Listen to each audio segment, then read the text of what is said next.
Hello students, कैसे हैं आप लोग। आज हम लोग पढ़ने जा रहे हैं रिक्वायरमेंट ऑफ फोटोसिंथेसिस कि फोटोसिंथेसिस के लिए कौन कौन से रॉ मटेरियल चाहिए।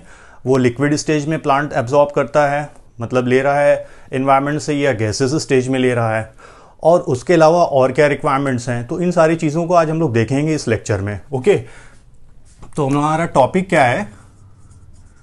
Requirement of photosynthesis.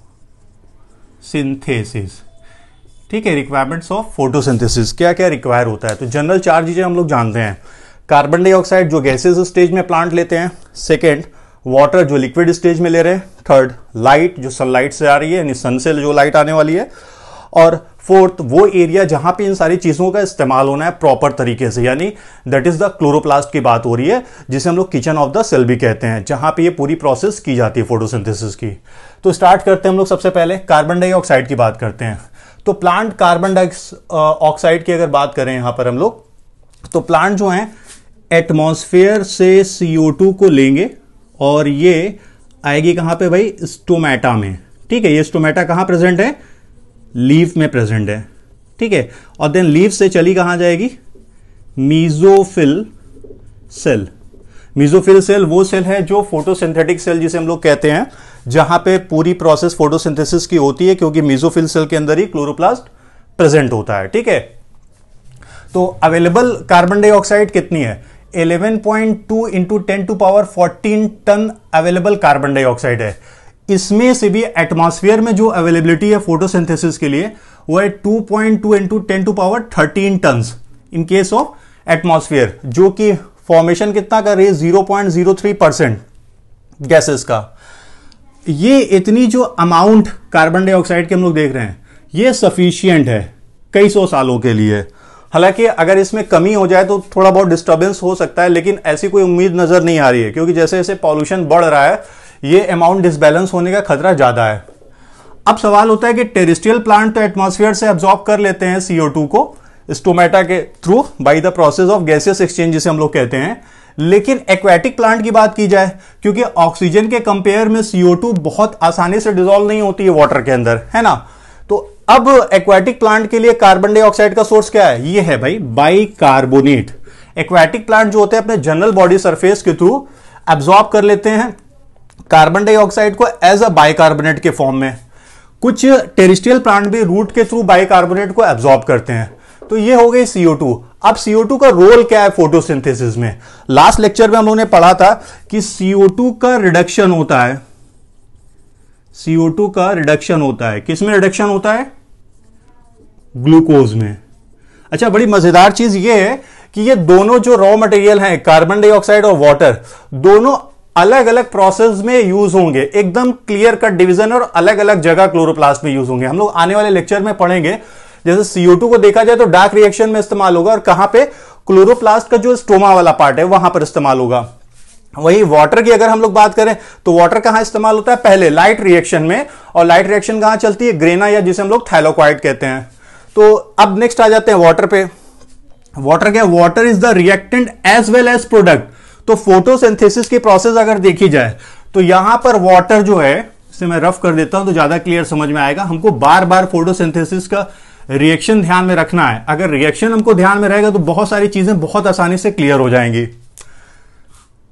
6CO2 plus 12H2O क्या बन रहा है भाई? एक मॉलिक्यूल बनेगा ग्लूकोज का, C6H12O6 प्लस 6O2, साथ ही साथ 6H2O। तो यहां पे आप देख रहे हैं रिएक्टेंट भी है और प्रोडक्ट के तौर पे भी निकल रहा है। कौन? वाटर। तो वाटर का बेसिक फंक्शन क्या है? वाटर जो है, अगर हम वाटर की बात कर लें तो वाटर क्या करता है? एक तो 2H2O लिखता हूं तो ज्यादा क्लियर रहेगा। वाटर इलेक्ट्रॉन प्रोवाइड करता है, वाटर प्रोवाइड करता है प्रोटॉन, साथ ही साथ जो मॉलिक्यूलर ऑक्सीजन फोटोसिंथेसिस में रिलीज होती है वो वाटर के टूटने से। और किसके प्रेजेंस में वाटर टूटता है? लाइट के प्रेजेंस में टूटता है, यानी कि जब सनलाइट आती है तो उसके प्रेजेंस में वाटर टूट जाता है, जिसे हम लोग फोटोलिसिस कहते हैं। लेकिन कुछ और भी चाहिए होता है इस फोटोलिसिस के लिए, उसका नाम होता है ऑक्सीजन इवॉल्विंग कॉम्प्लेक्स। इन सारी चीजों को हम लोग लेक्चर वाइज लेक्चर बहुत डिटेल में पढ़ेंगे जरूर, लेकिन यहां पे थोड़ा बहुत इंट्रोडक्शन दे रहा हूं ताकि थोड़ा सा माइंड में रहे।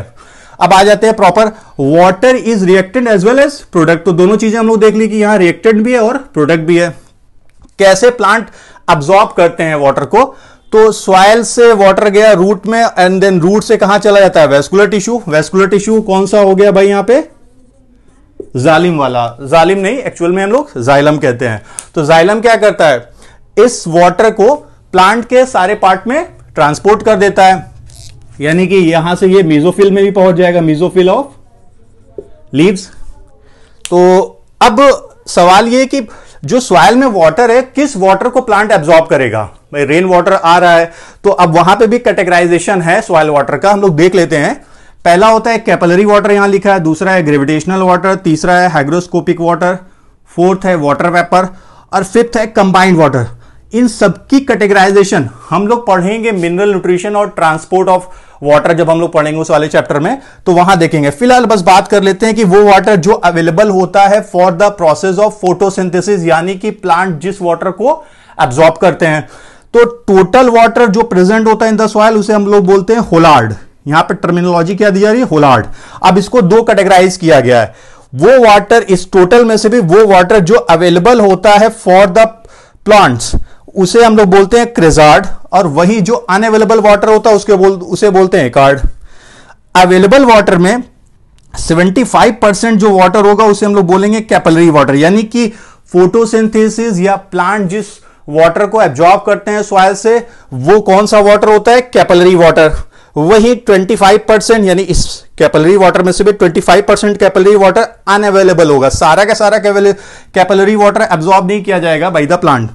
उसके अलावा कंबाइंड वाटर, वाटर वेपर और हाइग्रोस्कोपिक वाटर ये भी अवेलेबल नहीं होता है, किसके लिए, प्लांट के लिए।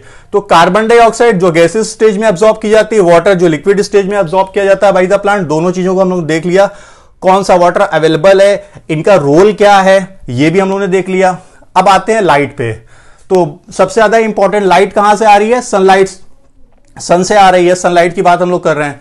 तो लाइट क्या है, visible part of electromagnetic radiation, मतलब वो पार्ट जो आंखों से दिखाई दे रहा है नॉर्मली, हालांकि ये अलग है कि सारे कलर को हम लोग आसानी से नहीं देख सकते हैं, ठीक है।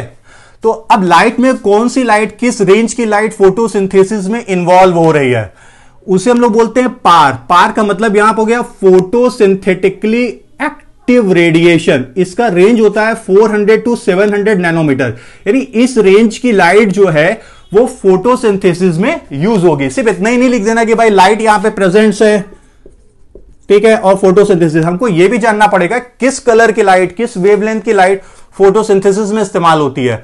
अब सवाल हो रहा है किस रेंज में, मतलब सबसे ज्यादा फोटोसिंथेसिस होती है, 400 टू 700 में भी किस रेंज में सबसे ज्यादा होती है। तो मैक्सिमम फोटोसिंथेसिस आपको मिलेगी ब्लू रेंज ऑफ लाइट, यानी blue region of light spectrum जो होगा वहां पर मैक्सिमम। साथ ही साथ रेड रीजन, जिसकी यहां पे हमने वेवलेंथ लिखी है 660 टू 760 नैनोमीटर, वहीं ब्लू की अगर देखें 430 टू 470 नैनोमीटर है। जब आप फोटोसिंथेसिस पढ़ेंगे लाइट रिएक्शन, तो वहां 680 टू 700 की बात की जाती है। 660 और 760 यहां पे हमने लिखा हुआ है। तो 700 से ऊपर नैनोमीटर की अगर लाइट है तो उसको हम लोग बोलते हैं फार रेड, फार रेड। अगर अबव द 700 नैनोमीटर है उसकी वेवलेंथ। तो आगे आते हैं, ब्लू, जो ब्लू लाइट है, ब्लू कलर की जो लाइट है उसकी वेवलेंथ कम होती है और उसकी एनर्जी क्या होगी, ज्यादा होगी। वहीं रेड लाइट की बात करें तो इसकी वेवलेंथ ज्यादा है तो एनर्जी क्या होगी, कम होगी। तो ये लाइट जो होगी ये मैक्सिमम यूज होगी, यानी कि ये सबसे ज्यादा एफिशिएंट होगी किसमें, फोटोसिंथेसिस में। और सबसे लीस्ट इफेक्टिव अगर देखा जाए तो ग्रीन कलर की लाइट होती है, और इसी को प्लांट क्या करते हैं, रिफ्लेक्ट करते हैं, एब्जॉर्ब करने के बाद रिफ्लेक्ट करते हैं। नेक्स्ट आते हैं क्लोरोप्लास्ट, वो जगह जहां पे पूरी फोटोसिंथेसिस की कहानी होनी है, इन सबका इस्तेमाल होना है, चाहे वो कार्बन डाइऑक्साइड हो, वाटर हो या लाइट हो। तो अब हम क्लोरोप्लास्ट नेक्स्ट लेक्चर में साइट ऑफ फोटोसिंथेसिस में क्लोरोप्लास्ट को डिटेल डिस्कस करेंगे, लेकिन यहां थोड़ा सा बस समझ लेते हैं क्लोरोप्लास्ट जहां पर नहीं है वहां पर क्या होता है फोटोसिंथेसिस के लिए।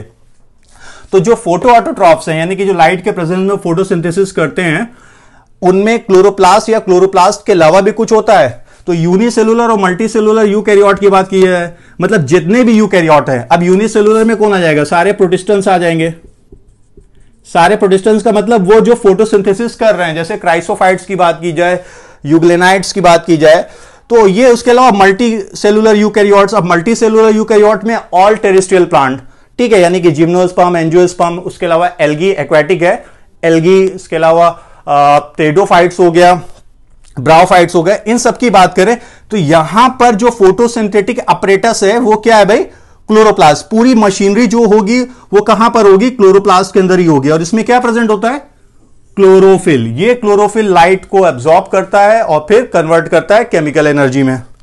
नेक्स्ट अगर देखें प्रोकैरियोट्स में, प्रोकैरियोट्स का मतलब क्या हो गया, साइनोबैक्टीरिया या ब्लू ग्रीन एल्गी की बात करें, साथ ही साथ कुछ बैक्टीरिया जैसे पर्पल सल्फर बैक्टीरिया या ग्रीन सल्फर बैक्टीरिया जो मैंने लास्ट क्लास में बताया हुआ था, उसमें जो फोटोसिंथेटिक अपरेटस होता है वो मेम्ब्रेनस फोल्डिंग होती है।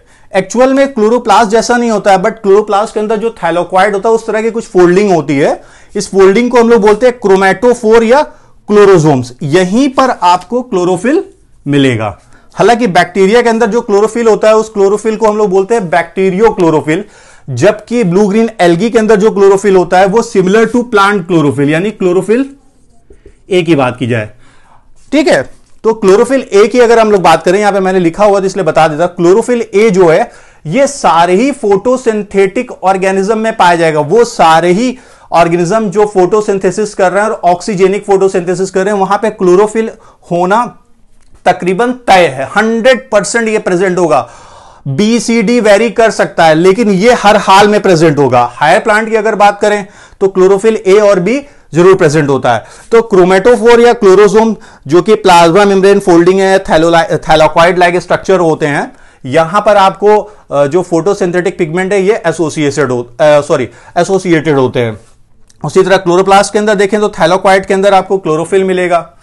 तो नेक्स्ट क्लास में हम लोग पढ़ेंगे क्लोरोप्लास्ट के बारे में, जहां पर हम लोग देखेंगे कि कौन कौन से फोटोसिंथेटिक पिगमेंट हैं। क्लोरोप्लास्ट में भी लेबर डिवीजन किस तरह से, स्ट्रोमा में क्या प्रोसेस हो रही है, और जो ग्रेनम वाला पार्ट है वहां पे कौन सी प्रोसेस हो रही है। साथ ही साथ हम लोग फोटो सिस्टम देखेंगे, फोटो सिस्टम कौन कौन से हैं। तो नेक्स्ट क्लास में हम लोग ये सारी चीजें पढ़ेंगे। तब तक के लिए थैंक यू।